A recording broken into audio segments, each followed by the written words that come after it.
اللهم صل على سيدنا محمد يا رب صل وسلم دائما أبدا على حبيبي. اللہ تعالیٰ نے ہمیں پیدا کیا نا, ہمیں بتا دیا کس سے کتنی محبت کرنی ہے اور کتنی محبت کی تمہیں اجازت نہیں ہے. یہ اللہ نے بتا دیا ہے. اگر اللہ کی گائیڈنس کے بغیر ہم چیزوں سے محبتیں کرنا شروع کر دیں تو جیسے بچہ ماں باپ کی گائیڈنس کے بغیر چیزوں سے محبتیں کرنا شروع کر دے تو برباد ہو جاتا ہے. ماں باپ بتاتے ہیں بیٹا یہ شہد ہے یہ کھانے کی چیز ہے, یہ چاکلیٹ ہے یہ کھانے کی چیز ہے, یہ پراٹھا ہے یہ کھانے کی چیز ہے, یہ سموسا ہے یہ کھانے کی چیز ہے, یہ چرس ہے یہ کھانے کی چیز نہیں ہے, یہ ہیروئن ہے یہ کھانے کی چیز نہیں ہے, یہ زہر ہے یہ کھانے کی چیز نہیں ہے. یہ سکھاتے ہیں کہ نہیں سکھاتے؟ حالانکہ دل تو بچے کا کرتا ہے یار تھوڑا چرس بھی چکھ کے دیکھ لو, کرتا ہے کہ نہیں کرتا؟ پھر اگر چاکلیٹیں زیادہ کھانا شروع کر دے تو پھر ماں باپ بتاتے ہیں بیٹا ڈاکٹر صاحب نے کہا ہے تمہارے پیٹ میں جو اتنے کیڑے ہیں نا جو اصل میں تمہارے ابا کے تھے, تو تمہارے جو پیٹ میں اتنے کیڑے ہیں وہ چاکلیٹیں زیادہ کھانے کی وجہ سے ہیں. اب چاکلیٹ سے محبت نہیں کرو. وہ پھر بھی کہہ رہا نہیں میں کھاؤں گا, تو مر جائے گا نا ایک دن. تو جیسے ماں باپ گائیڈ کرتے ہیں کہ کس چیز سے تمہیں محبت کرنی ہے یا نہیں کرنی, اور کرنی ہے تو کتنی کرنی ہے, اس گائیڈنس کے بغیر بچے کو ایسے ہی چھوڑ دیا جائے تو اپنا بیڑا غرق کر لے گا. وہ چیزوں میں اٹریکشن کو دیکھ کر وہ دیکھے گا جو چمکتی بھی چیز ہے اس کی طرف جاؤ, وہ پیکنگ کو دیکھے گا. یہی حرکت بڑے ہو کر انسان کر رہا ہوتا ہے. خدا اس کو بتائے گا, اللہ بتاتا ہے ابے بھائی یہ چیز میں اٹریکشن بہت ہے, دل لگانے کی نہیں ہے, یہ اٹریکٹیو ہے دیکھنے میں, دل لگانے کی نہیں ہے, یہ ٹائم پاس کرنے کی چیز ہے, دل لگانے کی نہیں ہے. سمجھ میں آ رہی ہے بات کہ نہیں آ رہی ہے؟ دل کس سے لگانا ہے؟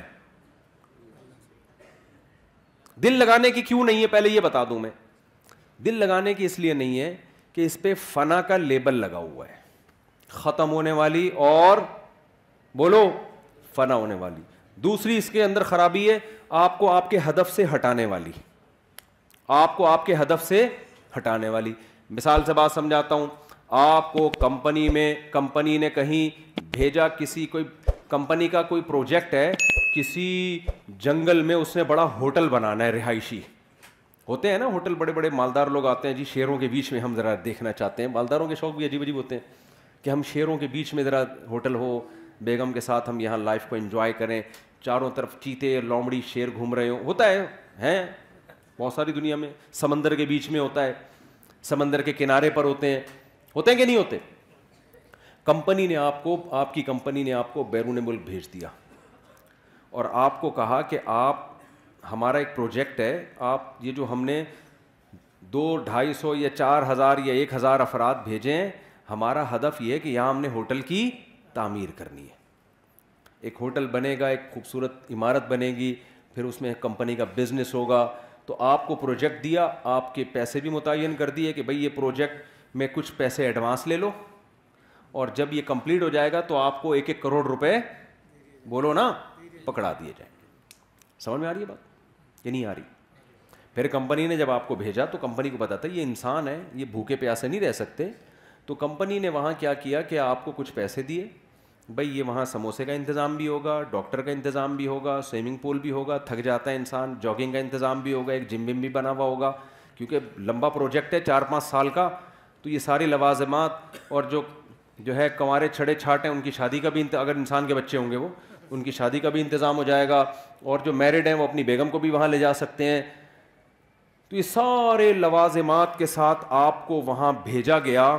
آپ نے کیا کیا, آپ نے کہا یہاں تو سموسے کا بھی انتظام ہے. بھائی آپ کو سموسے بہت پسند تھے, آپ سموسے کھانے کے لیے سارا دن سموسے کی کینٹین پہ بیٹھے رہتے ہیں آپ. مینیجر آتا ہے یار تو انجینئر ہے, تیرا کام ہے نقشہ بنانا, تو نقشہ تو بنانا, ایک لکیر ہی اب تک تو نے کھینچی. آپ کہہ رہے ہم بھیجے نہیں گئے, ہم یہاں سے دریافت ہوئے دھماکے کے نتیجے میں. ایک کروڑوں سال میں ایک میں وجود میں آیا ہوں, تو مجھے چونکہ لائف کو انجوائے کرنا ہے تو میں یہاں بیٹھ کے کیا کھاؤں گا, سموسے کھاؤں گا. پھر جناب گول گپے والا گزرا, پھر گول گپے پہ دل آ گیا آپ کا. پھر آپ نے سوچا یار پراپرٹی خریدنی چاہیے, یہاں پہ بڑی اچھی جگہ ہے, یہاں ہوٹل بھی بن رہا ہے اڑوس پڑوس میں, تو پراپرٹی کے لیے پیسہ چاہیے. تو آپ نے کیا کیا, اس کنٹری میں ٹیکسی چلانا شروع کر دی پیسے کمانے کے لیے, تاکہ میں کیا خریدوں یہاں پہ, بولو نا, پراپرٹی خریدوں. یہ سارے کام آپ کر رہے ہو, آپ کی ایک دفعہ شکایت گئی, 2 دفعہ شکایت گئی, بھائی بندے کو جس کام کے لیے بھیجا تھا, ویزا لگوایا تھا, یہ کمپنی نے لگایا تھا, تمہیں اپنے ویزے پہ تھوڑی تم اس جگہ آ سکتے تھے. کمپنی کی طرف سے 1 لیٹر آیا, 2 لیٹر آیا, 3 لیٹر آیا, کمپنی نے کہا بندہ یار بڑا قابل ہے, ہمیں یہ بندے کی ضرورت ہے, اس لیے کمپنی نے پھر بندے بھیجنا شروع کر دیے. وسیم بھائی کو بھیجا, جا کے اس کمبخت کو سمجھاؤ, سموسے تو کھا, تیرے کو منع نہیں کر رہے, تو جس کام کے لیے آیا اصل فوکس اس کو کر, بعد میں اتنا پیسہ ملے گا اپنی سموسے کی دکان کھول لینا تو بیٹھ کے. اور پراپرٹی کیا, تو ایک ابھی ٹیکسی چلا کے ایک پراپرٹی, اتنا پیسہ ہم تجھے دیں گے, بحریہ ٹاؤن آدھا تیرے نام کر دیں گے ہم, تو کام کو تو فوکس کرنا. کمپنی نے ایک بندہ بھیجا, دوسرا بندہ بھیجا, اب بندے آ کے اس کو سمجھا رہے ہیں, ان بندوں کا کوئی مفاد بھی نہیں ہے, کمپنی اپنا خرچہ کر کے بھیج رہی ہے, جہاز کا ٹکٹ, ریٹرن ٹکٹ دے کے, کہ یار اس بندے کو جا کے سمجھاؤ, اس کا بیڑا غرق ہو جائے گا, ہمارا پیسہ اس پہ لگا اتنا, یہ اپنا کام کر کے نہیں آیا نا, اس کو جیل میں ڈالیں گے ہم, اس سے ایگریمنٹ ہوا ہے ہمارا, معاہدہ ہوا ہے اس سے ہمارا, اور ہم نے اس معاہدے کی بیس پہ اس پہ انویسٹمنٹ کی ہے, اس کو ہائر کیا ہم نے. اب ایک بندہ آیا سمجھانے کے لیے, آپ کہہ رہے تیرے پاس کیا دلیل ہے کہ تجھے کمپنی نے بھیجا ہے, وہ کہے کہ تو اس کو چھوڑ, میں بات صحیح کر رہا ہوں غلط کر رہا ہوں, آپ کہیں بات کو چھوڑ, تیرے پاس کیا دلیل ہے, وہ کارڈ دکھا رہا ہے, وہ جہاز کا ٹکٹ دکھا رہا ہے, آپ کہہ رہے میں تجھے مانتا ہی نہیں, جا میں مانتا ہی. یہ مولویوں کی باتیں ہیں, یہ کس کی باتیں ہیں, یہ اصل میں دنیا کے مزے, یہ ہمیں سموسے نہیں کھانے دے رہے, اصل مسئلہ یہ ہے, یہ ہمیں پکوڑے نہیں کھانے دے رہے, یہ اصل میں لائف کو انجوائے نہیں کرنے دے رہے. پھر دوسرا کمپنی نے بندہ ہائر کیا, اس کو بھیجا, یار جا کے اچھا بھلا آدمی ہے, سمجھا یار, پتہ نہیں اس کا دماغ کھسک گیا ہے, کیا ہو گیا اس کو.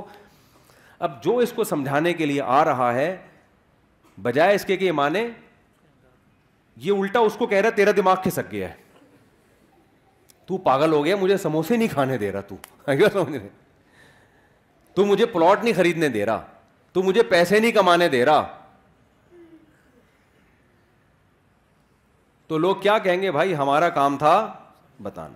اصل میں تو چونکہ بھیجا گیا ہے, اور یہ ویزے جو ملا ہے نا, یہ کمپنی جب تیری کمپلین امبیسی میں کرے گی, تیرا ویزا ختم, اور اسی وقت تجھے ڈیپورٹ کر دیا جائے گا, تیری ساری پراپرٹی, تیرے سارے پلاٹ, تیرے سارے پکوڑے اور تیرے سارے گول گپے اور سموسے دھرے کے درے رہ جائیں گے. اور کمپنی نے لاسٹ وارننگ دی ہے, اس کے بعد بھی اگر تو انسان کا بچہ نہیں بنا, تو نے اپنے کام کو فوکس نہیں کیا, تو تجھے واپس بلا کے جیل میں ڈال دیں گے ہم, کیونکہ تو آیا نہیں ہے, تجھے بھیجا گیا ہے, تیرے اوپر تیرا کنٹرول نہیں ہے. پھر بندہ آیا اگلا, اس نے آخری وارننگ کمپنی نے دی, تو بندہ آخر میں آ کے کہتا ہے, اس کو اب سمجھا رہا ہے, دیکھ بھائی تو انسان کا بچہ بن جا, تو چھوڑ دے یہ سموسے کھا, ہم تجھے منع نہیں کر رہے, لیکن فوکس کس کو کر, تو اس پروجیکٹ کو فوکس کر, اس پہ تجھے بہت پیسہ ملے گا, عزت بھی ملے گی. تو پھر جواب میں کہتے ہیں, ابے بھائی ایسے بھی میں ٹیکسی چلا رہا ہوں, اتنا پیسہ, اتنے سموسے, میں ابھی پلاٹ خریدوں گا. تو کیا کہے گا, ابے بھائی میری نظر میں اس پلاٹ اور اس پروجیکٹ جو تو کام کر رہا ہے نا, اس کی ویلیو 2 ٹکے کی, بولو نہیں ہے. اب جیسے ہی 2 ٹکے کا لفظ بولا, فوراً کمنٹس آنا شروع ہوا, بھائی کیوں 2 ٹکے کی نہیں ہے یار, میں پراپرٹی خرید رہا ہوں, کروڑوں روپے کی پراپرٹی ہے, سموسا کھا کے دیکھ, مزہ نہ آئے, پیسے واپس. 2 ٹکے کی ایک سموسا 4 ٹکے کا ہے, تو کہہ رہا 2 ٹکے کا نہیں ہے. تو جواب میں کیا کہے گا, بیٹا جب کمپنی کا آرڈر آئے گا نا کہ چل بے واپس آ جا, تو تجھے پتا چلے گا کہ جہاں تو نے انویسٹمنٹ کی ہے نا, وہ جگہ تیری, بولو نا, ہے نہیں. تیری جگہ وہ ہے جہاں سے کمپنی نے تجھے بھیجا ہے, اس ملک کا باشندہ, اور وہاں تیرا ٹھکانا, پولیس والے تجھے ایئرپورٹ پہ اریسٹ کرنے کے لیے کھڑے ہوئے ہیں. یہاں تو بنا لے بحریہ ٹاؤن,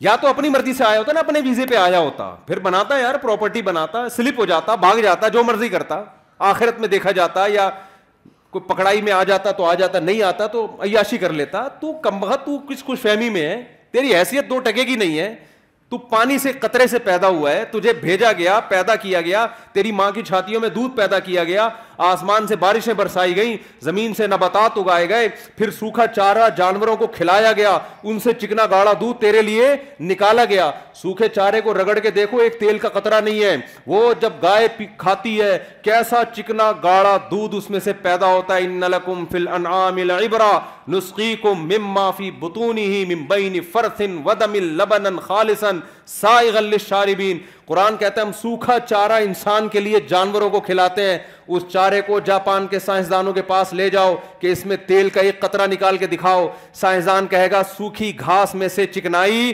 نہیں نکلتی. تبھی کولیسٹرول کے مریضوں کو سبزیاں کھلائی جاتی ہیں, اس میں چکنائی نہیں ہوتی. اللہ کہتے ہیں انسان تجھے میں نے دنیا میں بھیجا, تو دھماکے کے نتیجے میں وجود میں نہیں آیا. منی کا قطرہ غلیظ قطرہ تھا, تجھے میں نے عزت دی. فجعلہ نسبا وصہرا, جب پیدا ہوا ددیال نے بھی خوشی منائی, ننیال نے بھی خوشی منائی. پھر جب بالغ ہوا ایک اور خاندان لگا دیا جس کو سسرال کہا جاتا ہے. ان 3 خاندانوں میں تیری عزت دی, اتنا پروٹوکول میں نے تجھے دیا. جیسے ایئرپورٹ پہ گئے ہو نا, لوگ ریسیو کرنے کے لیے آئے ہوئے ہوں, آپ کو کمپنی نے بھیجا, وہاں عزت ہو رہی ہے, اور آپ وہاں جا کے کس میں لگ گئے, گولے گنڈے کھانے میں لگ گئے آپ. ایسا پروٹوکول اللہ نے انسان کو دیا. پیدا ہوا, آسمان سے بارشیں, الم نجعل لہ عینین, دیکھنے کے لیے 2 آنکھیں دی اللہ نے, ولسانا وشفتین, زبان دی, ہونٹ دیے. کیسی خوبصورت باڈی انسان کی بنائی گئی. لقد خلقنا الانسان فی احسن تقویم, بہترین خوبصورت انداز سے پیدا کیا. وَسَخَّرَ لَكُم مَّا فِي السَّمَاوَاتِ وَمَا فِي الْأَرْضِ, کمپنی نے تو آپ کو صرف سموسوں کی دکان کھول کے دے دی تھی, 2-4 ڈاکٹر بٹھا دیے.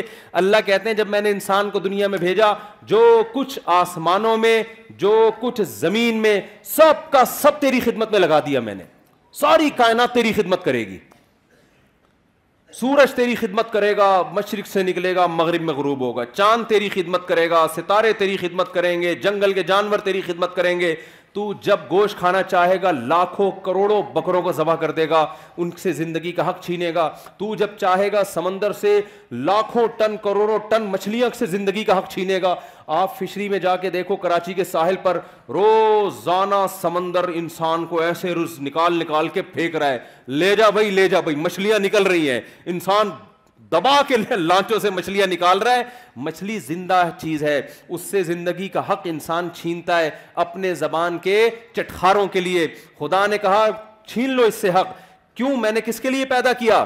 تمہارے لیے پیدا کیا. آپ اس سے نکالتے ہو, تجارت بھی کرتے ہو, بزنس بھی کرتے ہو, ساری فیسلٹیز حاصل کرتے ہو. اربوں کھربوں مرغیاں روزانہ ان کی گردنیں کٹتی ہیں, ان سے زندگی کا حق چھینا جاتا ہے تاکہ ان کا گوشت انسان کی خوراک کا حصہ بنے. لاکھوں کروڑوں بچھڑے ذبح ہوتے ہیں ڈیلی بیسس پر, جس کا گوشت انسان کی خوراک کا حصہ بنتا ہے. پوری کائنات انسان کی خدمت میں لگا دی اللہ نے. پھر اللہ کہتے ہیں میں نے تیرے لیے ایک اور کام کیا, تجھے یا تو مرد بنایا یا عورت بنایا, تاکہ مرد ہو تو عورت کی طرف رغبت, عورت ہو تو مرد کی طرف رغبت, تاکہ دونوں کا ملاپ سے دونوں کو ذہنی سکون ملے اور پھر تجھے اولاد ملے, تیرا خاندان آباد ہو. یہ نعمت بھی میں نے تیرے اوپر کی. آپ نے کیا کیا؟ غیر مسلم نے کیا کیا؟ اس نے بولا یار ساری کائنات میری خدمت کر رہی ہے, آسمان سے بارشیں برس رہی ہیں. پھر فالق الحب والنوا, اللہ کہتے ہیں یہ زمین تجھے ایسے روزی دے گی, تو ایک آم کی گھٹلی زمین میں ڈالے گا نا, میں نے تیری خدمت کے لیے ایسے سافٹ ویئر اس میں انسٹال کر دیے ہیں, اس گھٹلی سے ایک پودا نکلے گا, پھر وہ پودا بڑا ہوگا, پھر تناور درخت بنے گا, پھر اس درخت کے پھول آئیں گے, ان پھولوں پہ سینکڑوں اسی طرح کے آم پیدا ہو جائیں گے, اور ہر آم کے اندر ایسی گھٹلی ہوگی. ایک گھٹلی دے کے تجھے زمین پہ بھیج رہا ہوں, یہ اگاتا جا اور کھاتا جا. لیکن کرنا کس چیز کو؟ یہ ساری نعمتیں تیرے لیے مسخر ہیں, تو کسی اور کام کے لیے بنا ہے. انہی میں پڑھ کے خدا کو بھول مت جانا, تو کسی اور کام کے لیے بنا ہے. وہ کام کیا ہے؟ وَمَا خَلَقْتُ الْجِنَّ وَالْإِنسَ إِلَّا لِيَعْبُدُونَ, تو نے مجھے راضی کر کے آنا ہے. یہ پروجیکٹ میں نے تجھے دیا ہے, میری عبادت کرنی ہے, مجھے خوش کرنا ہے. تیرا اصل کام یہ, اس دنیا سے تو نے دل نہیں لگانا, انہی عام اور انہی سموسوں پکوڑوں میں الجھنا نہیں ہے تو نے, کہ بحریہ ٹاؤن میں میرا پلاٹ اور احسن آباد میں میرا پلاٹ اور فلانے جگہ میرا پلاٹ اور میری گاڑی ہے. تو بے وقوف اور پرلے درجے کے احمق لوگوں کا کام ہے کہ جو چیز آپ کے لیے مسخر کی گئی تھی, جو لونڈی تھی آپ کی, جو غلام تھی, آپ اسی کو دل بیٹھے, وہ تو آپ کی خدمت کے لیے, اس کو غلام بنا کے رکھو, اس کو اپنا باپ بنانے کی کوشش مت کرو. نہیں آ رہی میرا خیال ہے بات سمجھ میں؟ تو بتاؤ, کمپنی نے جب بھیجا تو اس نے کہا بھائی تجھے ہم نے بھیجا ہے، تو خود تھوڑی آیا ہے. اب کوئی عقل مند جا کے اس کو سمجھا رہا ہے ابے اس پلاٹ کی 2 ٹکے کی ویلیو نہیں ہے، کام کو فوکس کر. وہ کہہ رہے دیکھو کروڑوں روپے کے پلاٹ کو کیا کہہ رہا ہے، 2 ٹکے کا نہیں. اور جواب میں کہہ رہا تو نکال نا 2 ٹکے ملتا ہے دیکھتا ہوں. تو عقل مند کیا کہے گا، بیٹا جب تجھے واپس بلائیں گے نا اور جب یہ چیزیں تجھ سے چھینی جائیں گی پھر تجھے پتا چلے گا کہ یہ واقعی 2 ٹکے کی بولو نہیں ہے، بلکہ ٹکا 2 ٹکے کا نہیں ہے. تجھے یہ بھی انداز ہو ٹکے لے کر آیا تھا وہ 2 ٹکے کے نہیں ہیں. کیا کریں یار، پولیس بلواؤ بھائی. بات سمجھ میں نہیں آ رہی. یہ پولیس کا کیس ہے سیدھا سیدھا. پولیس ہی سمجھائے گی میں آپ کو بتاؤں، یا پھر موت سمجھائے گی. اب پولیس کو کون سمجھائے گا یہ بھی ایک نیا مسئلہ ہے. پولیس تو جب ہی سمجھائے گی نا پولیس کی خود بھی سمجھ میں آئے گا. تو خدا کی قسم لا الہ الا اللہ، دنیا میں اس سے بڑا احمق، اس سے بڑا بے وقوف، اس سے بڑا پرلے درجے کا گدھا کوئی نہیں ہے جو یہ کہتا ہے کہ اس دنیا کی ویلیو میری نظر میں 2 ٹکے سے زیادہ ہے. جو چیز چھننے والی ہے، جو تم سے لے لی جائے گی اور کفن پہنا کے بغیر جیب کے تمہیں قبر کے گڑھے میں ڈال دیا جائے گا. ابے چھننے والی چیزوں کو کون دل دیتا ہے میرے بھائی؟ ٹائم پاس کرو، سمجھ رہے ہو؟ ٹائم پاس کرنے کے لیے ٹھیک ہے، بحریہ ٹاؤن میں 8-10 پلاٹ ہو گئے، پیسہ ہے ٹھیک ہے، ٹائم اچھا پاس ہو جائے گا. W11 میں سفر ہوتا ہے، پیسہ ہے تو لینڈ کروزر میں چلے جاؤ، ٹائم کیسا ہو جائے گا؟ دل ول تھوڑی دینا ہے. کیا کریں یار، دل تھوڑی دینا ہے فضول قسم کی چیزوں کا. یار جنازے نہیں اٹھتے ہوئے دیکھے؟ 35 سال کا آدمی مر رہا ہے، 40 سال کا بندہ مر رہا ہے، 45 سال کا مر رہا ہے، 50 سال کا مر رہا ہے، 55 سال کا مر رہا ہے، 60 سال کا، بہت بچ جائے گا 80 سال میں مر جائے گا. کتنے دن رہ گئے 80 سال میں؟ آپ کہو گے بھی تو 40-50 سال ہے. میں بھائی ایسے ٹھک ٹھک ٹھک کر کے ٹائم گزرتا ہے ایسے. کچھ دنوں بعد بولے گے یار پتہ نہیں یہ ہوا کیا، 80 کے کب ہوئے یار، 80 کے کب ہوئے. اور یہ بھی خوش قسمت ہیں جو ہوں گے 80 کے، ورنہ میرے بھائی 30 سال 35 سال. ابھی یہ کینسر کی اسپیشلسٹ 35 سال کی، خود کینسر کی اسپیشلسٹ، پتا چلا کہ جی خود کو کینسر ہو گیا اور آخری اسٹیج پہ. تو یہ تو ہے، یہ گوروں کے ساتھ بھی ہو رہا ہے، ہمارے ساتھ بھی ہو رہا ہے، سب کے ساتھ ہو رہا ہے. یہ تو یہ میرے بھائی واقعی 2 ٹکے کی بولو. غیر مسلم کو مت فالو کرو. وہ دنیا سے محبت کرتا ہے، وہ سمجھتا ہے دنیا ہی سب کچھ ہے. میں جب دیکھو ہمیں اللہ نے پیدا کیا اپنی عبادت کے لیے، اپنی غلامی کے لیے، مجھے راضی کرنا ہے. تو اللہ کو راضی کرنے کے جتنے کام ہیں نا سارے کرنے پڑیں گے. ان کاموں میں دنیا کمانا بھی ہے.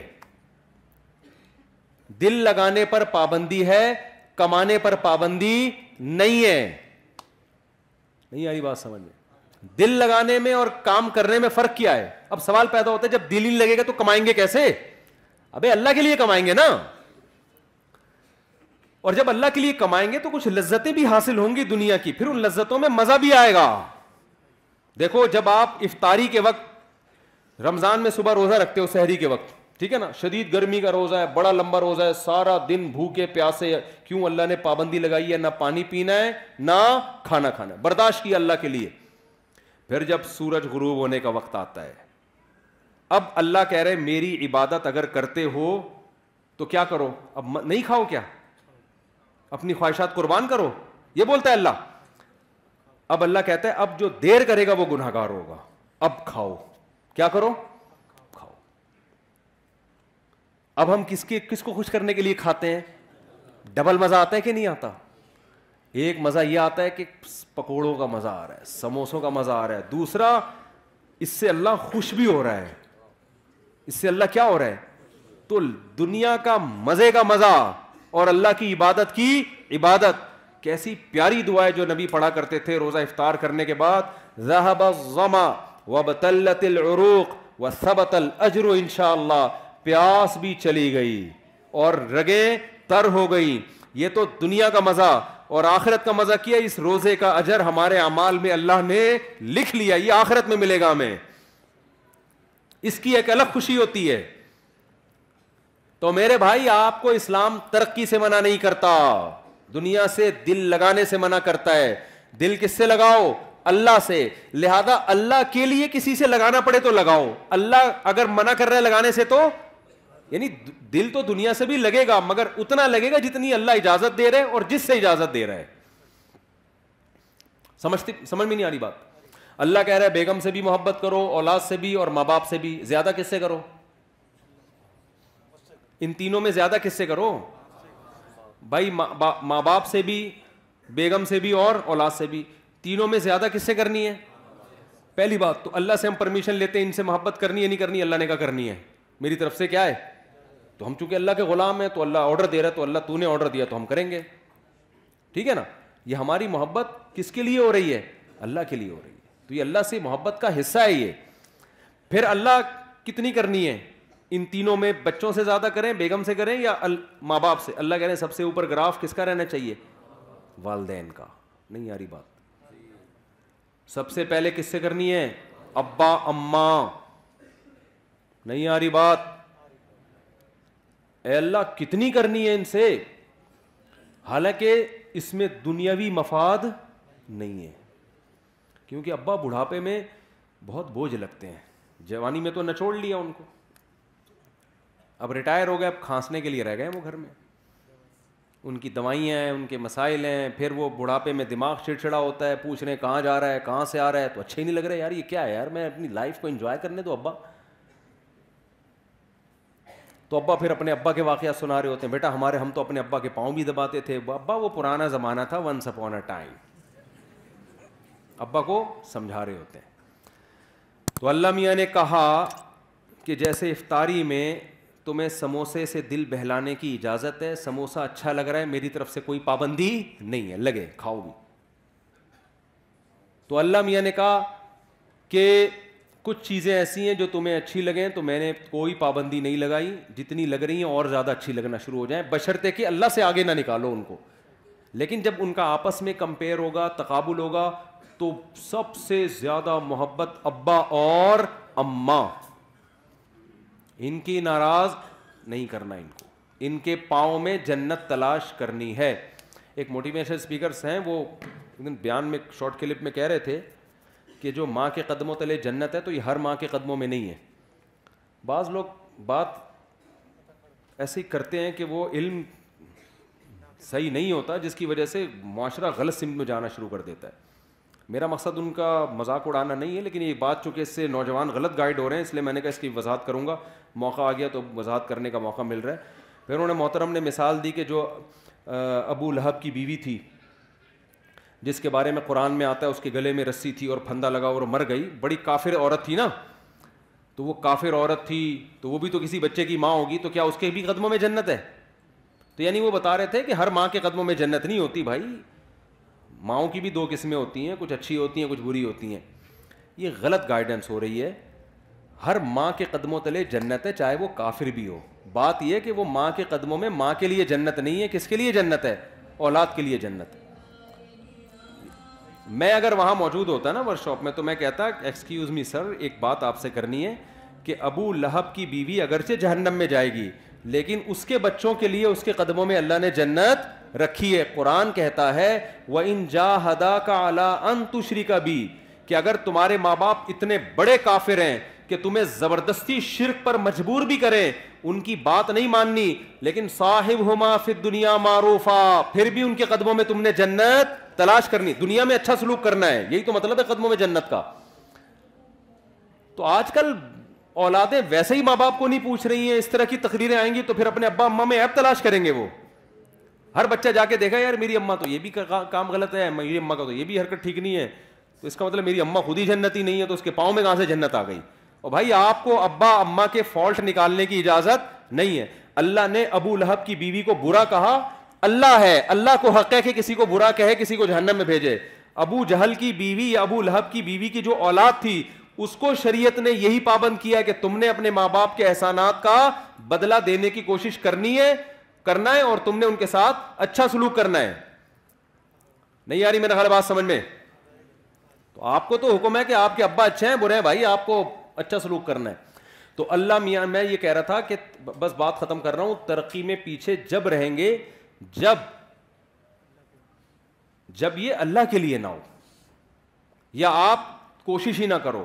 اللہ نے حکم دیا ہے کہ سارے کام کرنے ہیں کس کو راضی کرنے کے لیے؟ اللہ کو. اس سے پتہ ہے کیا ہوگا؟ یہ ترقی کی اسپیڈ غیر مسلموں سے بھی زیادہ تیز ہو جائے گی, کیونکہ جو کام اللہ کے لیے کیا جاتا ہے نا اس میں جان بہت ہوتی ہے, کیونکہ اس کا اجر کون دے گا؟ اللہ. دیکھو مجھے ایک بات بتاؤ, ڈاکٹر لوگ کہتے ہیں کہ, میں آپ چند مثالوں سے سمجھاتا ہوں کہ جب مذہب کی موٹیویشن ملتی ہے وہ بہت پاورفل موٹیویشن ہوتی ہے. وہ جہاں مذہب کی موٹیویشن نہیں ہوگی وہاں جان نہیں ہوتی.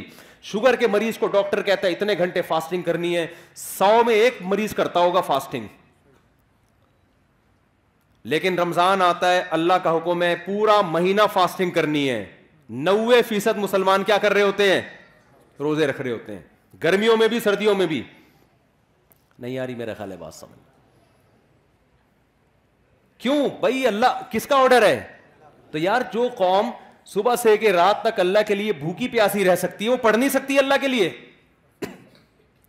نہیں آ رہی بات. وہ پڑھے گی کیوں نہیں پڑھے گی؟ اس کو بتانے والے لوگ شارٹ ہیں مارکیٹ میں.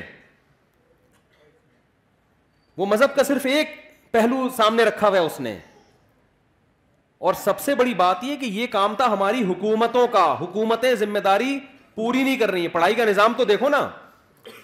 کوئی بھی مجھے آ کے کہتا ہے نا اسکول میں پڑھتا ہوں, میں کہتا ہوں پڑھتا نہیں ہے, یہ بولو کہ میں اسکول میں نہیں پڑھتا ہوں. جھوٹ نہیں بولا کرو. تو یہ تو سسٹم مذہب کا نہیں ہے. یہ خرابی جو ہم ترقی میں پیچھے, ہمارے حکمرانوں کی پالیسیاں ہیں. ورنہ میں کے پی کے گیا ہوں نا, وہاں دین اور مذہب زیادہ ہے. وہاں ایجوکیشن کے ریشو پورے پاکستان میں سب سے زیادہ ہے. پورے پاکستان میں کے پی کے کی جتنی آبادی ہے نا اس کے لحاظ سے لٹریسی ریشو کے پی کے میں پنجاب اور کراچی کی نسبت زیادہ. کیوں؟ وہاں دین اور مذہب کیا ہے؟ زیادہ ہے. دین اور مذہب زیادہ ہونے کی وجہ سے جو اخلاقی برائیاں ان کا ریشو کیا ہے؟ کم ہے. جب اخلاقی برائیاں کم ہوتی ہیں تو آپ اپنے ہدف کو فوکس کرتے ہو. تو اس لیے اللہ آپ کو ترقی سے منع نہیں کر رہا. المومن القوی خیر من المؤمن الضعیف. حدیث میں آتا ہے طاقتور مومن اللہ کو کمزور مومن سے زیادہ محبوب ہے. تو طاقت میں جسمانی طاقت بھی ہے, طاقت میں ایجوکیشن کی طاقت بھی ہے, طاقت میں دولت کی طاقت بھی ہے, طاقت میں ٹیکنالوجی کی طاقت بھی ہے. لیکن یہ تمام طاقتیں کس کے لیے ہوں گی؟ اللہ کے لیے ہوں گی. جب اللہ کے لیے ہوں گی تو دل اللہ سے لگے گا, ان طاقتوں سے نہیں لگے گا. لہذا کسی کو یہ طاقت مل گئی ٹھیک ہے, نہیں ملی تو کیا سوچے گا؟ بھائی میرا مقصد تھا اللہ کو راضی کرنا, وہ کیا ہو گیا ہے؟ پورا ہو گیا ہے. مفتی طارق مسعود صاحب کے بیانات سننے کے لیے youtube.com/مفتی طارق مسعود کو سبسکرائب کریں. اور اگر آپ لائیو ویڈیو کو کبھی بھی مس نہیں کرنا چاہتے ہیں تو سبسکرائب کرنے کے بعد بیل آئیکن پہ کلک کرنا مت بھولیں. جزاک اللہ.